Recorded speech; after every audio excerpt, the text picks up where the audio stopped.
Good morning. कैसे आप? मज़े में? आप मज़े में रहे, ऐसे दिल से प्रभु को प्रार्थना। आज का ताश का पत्ता है I choose to be confident.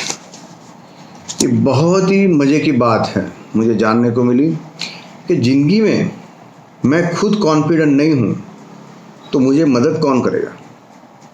मुझे मेरे गोल के लिए, मुझे जो पाना है, जो काम करना है, उसके लिए स्पष्ट रहना पड़ेगा, कॉन्फिडेंट रहना पड़ेगा।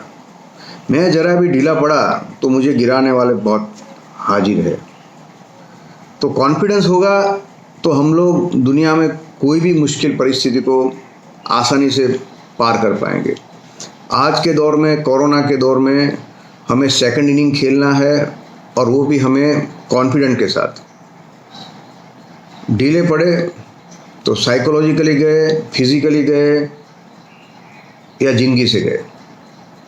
तो काम भी करना है कॉन्फिडेंस से और जिंदगी को भी बचाना है, देश को भी बचाना है। तो कॉन्फिडेंस है तो सब कुछ है। दूसरी बात,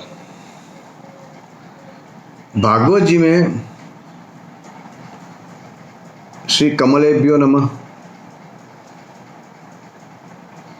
ओम भगवते वासुदेवाय, श्री कृष्णाय नमः। भागवत जी में कहते हैं कि गुरु कौन? तो दो शब्द है, गुरु और लघु। गुरु यानी भारी और लघु यानी हल्का। जो गुरु में सब तरह के गुण है, लालसा नहीं है, लालच नहीं है, और ये कलयुग के कोई भी अवगुण नहीं है, वो गुरु है। और लघु यानी जिसके पास दुनिया भर के सब खराब गुण है, वो लघु है। तो हमें पसंद करना है सही गुरु को, और सही गुरु मिल गए तो समझ लो हमें भगवान के पास वो ले जाएंगे, अच्छी सलाह देंगे, जिंदगी में हर जगह पे काम आएंगे। और कोई लघु गुरु मिल गया तो हमारी बाजी खलास। हमको ऐसे धंधे लगा देगा कि पूरी ज़िंदगी हम ढूंढते रह जाएंगे कि हम कहाँ पे। तो ये बात हमें जाननी है कि सही गुरु कौन है, फिर गुरु बनाना है। सही गुरु नहीं मिले कोई प्रॉब्लम नहीं, हमारे प्रभु तो हमारे साथ है। और जो भी पौराणिक पुस्तकों में लिखा है, या भागवत जी है, रामायण है, या गीता जी है, या जो भी आपका धर्म ग्रंथ हो, वो कभी गलत सलाह नहीं देगा। उसमें से हमें सच्चाई और सही जानने को मिलेगा। तो हमारे धर्म ग्रंथ को, हमारे भगवान को, या हमारे जिसमें आप मानते हैं उनको गुरु बना लीजिए। तो हम सुखदेव जी महाराज को प्रणाम करते हैं क्योंकि वो हमारे गुरु है। उनकी वजह से हमें भागवत जी की कथा जानने को मिली है। पौराणों में ऐसा था कि नारद जी एक बार जाते हैं कैलाश पर्वत पे। उन्होंने देखा कि शंकर भगवान गए हैं तप करने। अच्छा टाइम है पार्वती जी और शंकर भगवान के बीच में झगड़ा कराने का, क्योंकि उनका तो काम ही था दिया सलाई लगाने का और झगड़ा कराने का, आग लगाने का और भागना, नारायण नारायण बोलते बोलते। तो वो बोलते हैं पार्वती जी को कि आपको मालूम है शंकर भगवान के गले में जो खोपड़ियाँ लटकी है किसकी है? पार्वती जी बोले नहीं। अरे आपको कहाँ मालूम है, सब खोपड़ियाँ आपकी है। आप हर जन्म में शंकर भगवान के साथ रहते हैं, आप मरते हैं, फिर वो खोपड़ी उनके गले में लगा देते हैं, और उनका तो मृत्यु होता नहीं है, वो तो अमर है, लेकिन आपके मृत्यु होते रहते हैं। पार्वती जी चौंक गए। तो कि शंकर भगवान का एक भी मृत्यु नहीं है और आपके इतने सारे मृत्यु, ऐसे कैसे चले? तो बात भी सही है।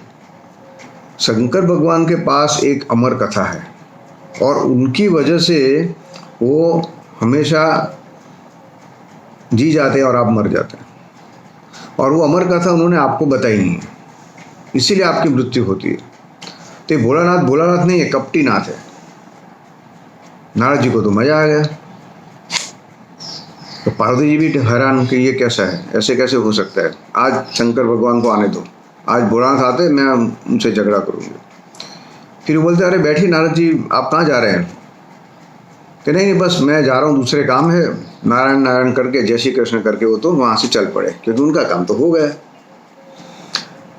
फिर जैसे शंकर भगवान तप करके आते हैं तो पार्वती जी ना उनसे बोलते हैं ना उनसे कहीं कहते हैं और गुस्सा करके बैठ गए। शंकर भगवान बोले कि ये क्या हुआ, मैं गया था तो कोई प्रॉब्लम नहीं था, अभी क्या तकलीफ आई, पानी का भाव भी नहीं पूछ रहे। तो पार्वती जी बोले कि आप बहुत कपटी, आपने मेरे को कुछ बताया नहीं, ये सब खोपड़ियाँ मेरी, मेरे को मालूम पड़ गया अभी, आपका एक ही जन्म और मेरे हजारों जन्म, ऐसे कैसे। मुझे नारद जी बोल गए कि आपके पास कुछ अमर कथा है और वो आप मेरे को सुनाते नहीं हैं। तो तब जाके शंकर भगवान को मालूम पड़ा ये प्रॉब्लम कहाँ से चालू हुआ। ये नारद जी आया और प्रॉब्लम कर गए। तो शंकर भगवान बोलते हैं कि देवी जी आपने मेरे से वो कथा मांगी ही नहीं, आपने जिज्ञासु बन के मेरे पास वो कथा का श्रवण मांगा ही नहीं, तो मैं कैसे आपको दूँ। अब आपकी इच्छा है तो मैं ज़रूर आपको वो अमर कथा भागवत जी की कहूँगा। आप और हम ऐसा करते हैं, कोई शांत जगह पे जाते हैं, वहाँ कोई सुनने वाला न हो, और मैं आपको ज़रूर ये भागवत की अमर कथा कहूँगा। तो इस तरह भागवत की अमर कथा पहली बार शंकर भगवान के मुख से पार्वती जी को कहा जाती है। वो हमको भी सुनने को मिलेगी, थोड़ी धीरज रखेंगे। तो आपका और मेरा दिन अच्छा रहे। गुड डे, जय श्री कृष्ण।